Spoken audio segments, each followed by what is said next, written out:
So guys, you watched this video, bro. How many of you guys out there are tired of hearing the question and just the topics of this man, Victor Wembanyama? Is Brandon Miller going to be the second pick? Is Scoot Henderson going to be the third pick? Is the Thompson twins? All this, bro. How many times are we going to get a new update on Victor Wembanyama, bro? We get that he's 7'4", but I promise there's other players in this draft that I feel like not a lot of people really even talk about, bro. And even real quick, about the #1 pick and just the top 5, top 3 picks, I generally feel like all that stuff is overrated, bro. Look at the top picks. Look at the #1 picks in the recent NBA drafts of like all time. How many of these guys have legitly won NBA titles? I guess like leading the team as the best player on that team. We got Pella Banchero last year, Cade Cunningham, Anthony Edwards, Zion Williamson. Generally, I feel like the last player to really do this as the top guy, or maybe top 2, maybe an Anthony Davis. And you kind of have to go all the way back to LeBron James and Tim Duncan, which was in 2003, and obviously in 1997. I'm not saying in any way, shape, or form that these #1 picks aren't top players in the league. I'm just saying it's kind of overrated. And you'll notice that a lot of these recent NBA champions, they're really winning because of the types of players that they drafted. They're not even relying on getting the #1 pick, getting a top 5 pick, even the lottery pick. I'm telling you, all these second round talents, late first round talents, those guys really end up being the best players in these types of drafts, or at least pivotal, important players to these championship level teams. Recently, you'll see guys like Christian Braun, who was, I think he was the 25th pick. No, he was actually the 21st pick. You got guys like Marjon Beauchamp, who was the 24th pick. Bones Highland, Jalen Williams from the Oklahoma City Thunder, who was the 12th pick. Nikola Jokic, obviously, Giannis, Draymond Green. I really can go on and on and on. And like I said, I think it's generally overrated that a lot of these teams, NBA teams, they focus too much on getting those top level players. And that's the reason why I wanted to make this video right here today, because I know there's a lot of people out there just like me who really just don't focus too much on those top players. They want to know who are the most underrated players in these types of drafts and these types. My fault if I stop talking, it's because I live by this little road and cars be driving past and all that. But like I said, I know a lot of you guys are literally just like me. You want to know who are the most underrated players in these types of drafts, these types of lists, mock drafts and all that. So in this video, we're going to be going over my personal top 5 sleepers in this 2023 NBA draft that I feel like you watching this video, you need to take notes on, you need to understand, because there's a lot of depth in this class. And I genuinely think this is the best draft class arguably in the last 20 years. So I know a lot of people might call me crazy, but trust me, let me know what you guys think down below. Yeah, with all that being said, guys, it's gonna get straight into this video. Oh yeah, and also too, let me know if you guys actually like these IRL videos or these sit down videos versus the voiceovers. Just let me know.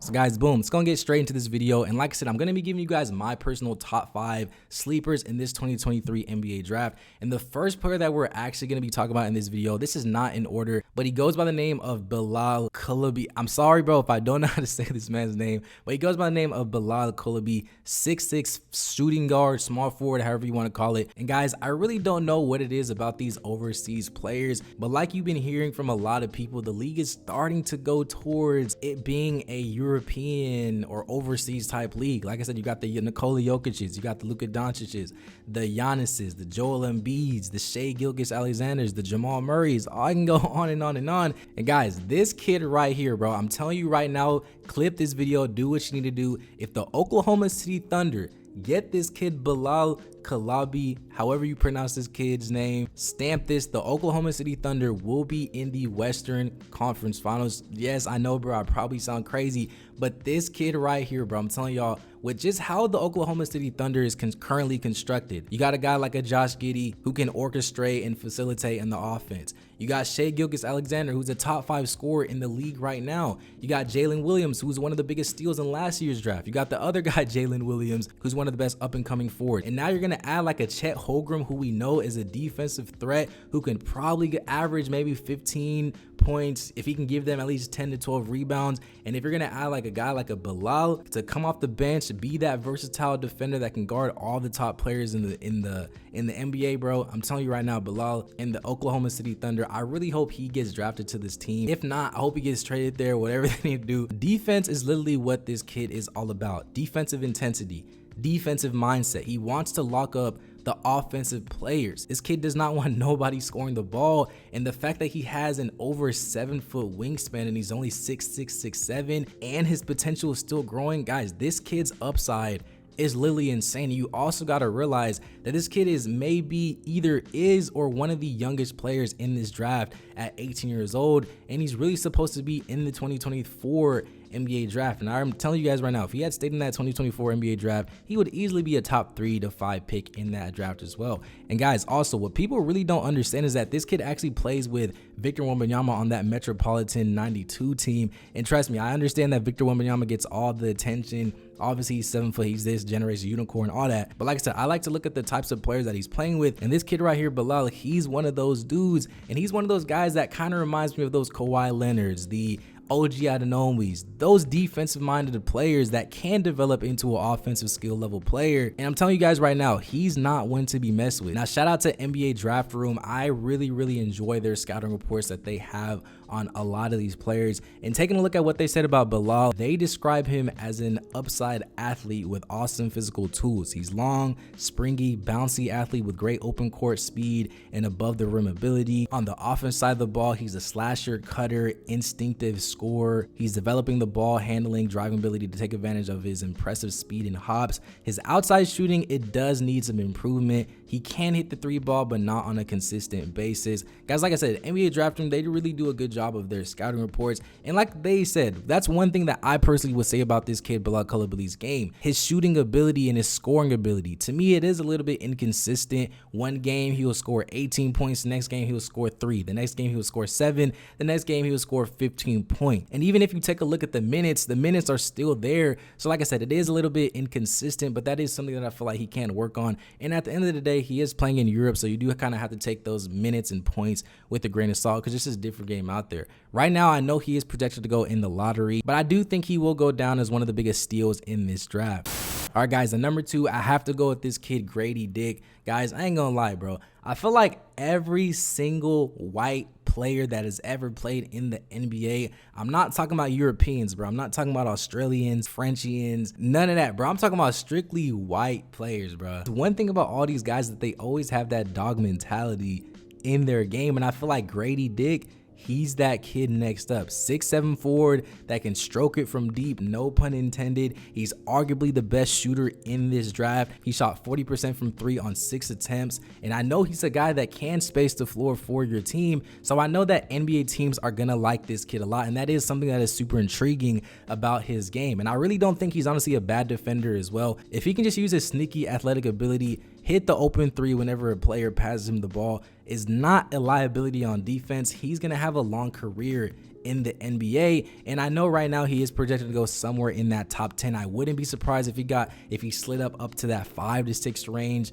I feel like after 2, 3, it's really up for debate. But like I said, I do think he is going to be one of the biggest steals in this draft. And how I knew this kid was honestly valid is that whenever I looked at NBA Draft Room, they actually compare his game to a Reggie Miller. And I feel like the fact that if you're compared to a guy like a Reggie Miller, to me, that really says everything that I really don't even need to add anything really to his game. I mean, if you can shoot the ball, like I said, you're going to have a long career in this league. Guys, let me know what you guys think about Grady Dick.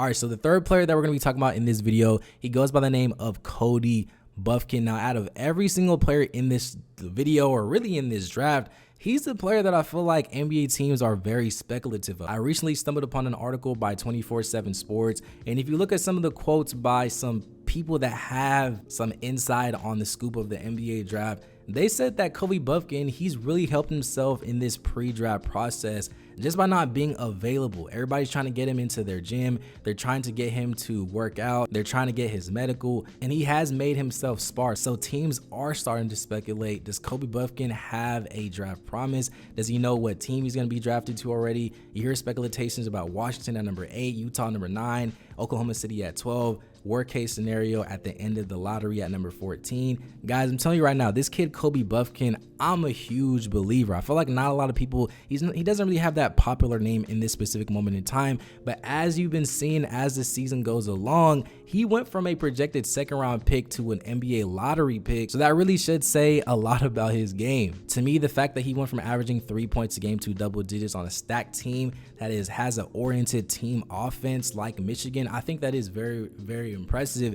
And he is developing as he is getting older. Like I said, right now he is projected to go somewhere in the lottery overall. And I think with the poise that he plays with, his elite scoring ability, his shooting ability as well, I think that does say a lot about his game. But I don't know, I'm a huge believer. What do you guys think about Cody Buffkin? So the fourth player that we're going to be talking about in this video, he goes by the name of Jordan Hawkins, the NBA champion, the shooter. Like Stephen A. Smith likes to describe these types of players, he's a marksman. He's a sniper from the three-point line, guys. Like I said, he's arguably one of the best shooters in this entire draft. Him and Grady Dick, I probably have to put them neck and neck. But the fact that he averaged 16 points a game on 8 attempts from 3 at 38%, pretty much 40% from the field, to me, that really says a lot about his game. There's a reason why UConn won the NCAA title last season. And this kid right here, he's the main reason why they won. Guys, where would you guys actually draft this kid, Jordan Hawkins? And guys, finally at number 5, I have to go with my boy Jordan Walsh from Arkansas. Guys, trust me, I know that he's projected to go somewhere in the second round, late second round at that. I think they got him like a 48 to 50 in that 50 range, but trust me, bro, he's going to be one of them ones. There's no way that a player that has his length, that has his defensive upside, that has his wingspan just does not pan out in the NBA. And I get the offense is a big part of the league, but trust me, if you're just built like this kid right here, you're this young, and you're coming into the league with a defensive mindset just like Bilal Kalabi, the NBA teams can work on your offensive game. As long as you're not a liability from the offensive side of the ball, which I think in college sometimes he was, but like I said, you can develop and he is a young player. I think that's why this kid is going to be good and he will find his footing somewhere in the NBA. He was a big reason why Arkansas was one of the best teams in college last season. I think he's going to transition that to whatever team he gets drafted to. And the fact that he is going to be drafted somewhere late in the second round, which means he's probably going to go to a championship level team,